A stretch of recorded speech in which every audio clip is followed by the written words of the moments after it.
Hey, welcome to the channel. My name is Clearance Denied, and today we are at Boston and we are going to talk about flight strips and how we use them as controllers here on the Vatsim network.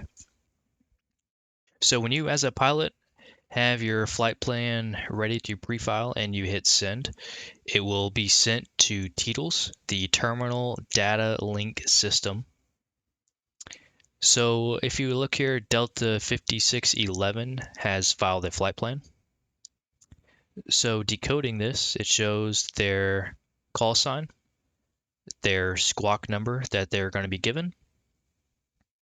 the route of flight that they had filed, in this case, Boston to Chicago O'Hare, the aircraft type and equipment suffix, and the departure time, as well as the altitude. So as a clearance controller, I would look at this flight plan and verify that the route is correct.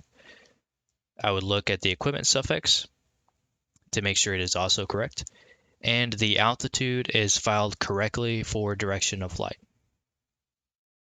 In this case, if I was controlling right now, everything looks great, and I would hit send. What that is going to do is print out strips. So let's look for who we just had. All right, Delta 5611. There he is. And I would hit move to bay.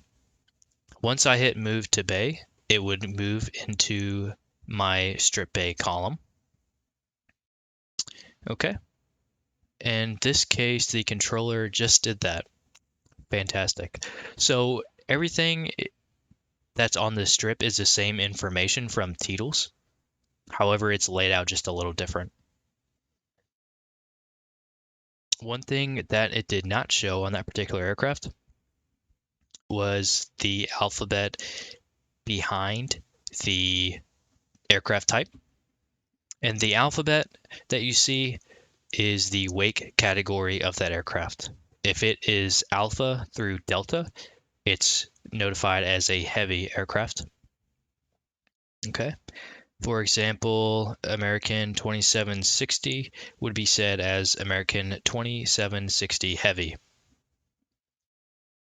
All right. So moving on in box 10 of the annotations, here at ZBW, we put a C when that aircraft received a pre-departure clearance. Every RTEC is a little different. However, that's what we do here.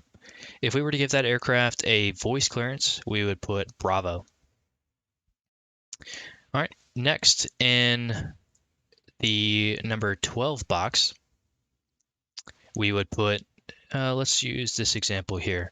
In the 12 box, we would put the ATIS information, as well as the gate number of that aircraft. So here at Boston, you have to call clearance delivery for a pushback. And an example of that would be Boston clearance Delta 937 is at gate Charlie 30 with information Zulu ready for pushback. Okay, so in that case, clearance delivery does not always push back aircraft, only in certain parts of the airport. However, with this area of the airport, clearance does not give pushback instructions. So what I would do as a controller, I would say Delta 937 Boston clearance, monitor ground 0.9er. And what I just told that aircraft is to switch frequency to the ground controllers and monitor. Monitor just means go to that frequency and wait for that controller to contact you. Okay, once Delta 937 has read back that instruction, I would then send this strip over to the ground controller's bay. Okay, and as a ground controller, once I see these strips in my column, I would then call them up and give them pushback instructions. So, for example, Air Canada 771 will be monitoring my frequency. So when I am ready and able to push that aircraft back, I would say Air Canada 771, Boston ground, push, your discretion, call for taxi. In which case, Air Canada would reback that instruction and I would move that strip over into the pushback area. Once that aircraft has called, once that aircraft has pushed back and is ready to taxi, I will then give that aircraft taxi instructions, move that strip over to the outbound taxi side, and we would move on from there. Now, I did mention that clearance delivery does give pushback instructions. And if let me make the screen a little smaller. Okay. So this is looking at the alpha ramp or the alpha gates here at Boston. You see all these markings on the ground. These are all spot numbers. Here at Boston, clearance delivery can give pushback instructions to anyone that is in the alpha gates.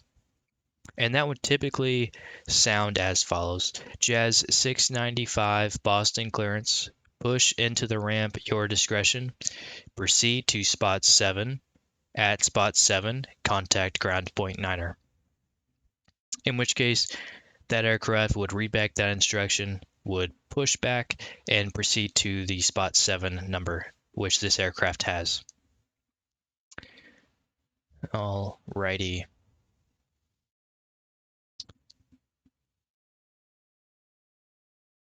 Okay, fantastic.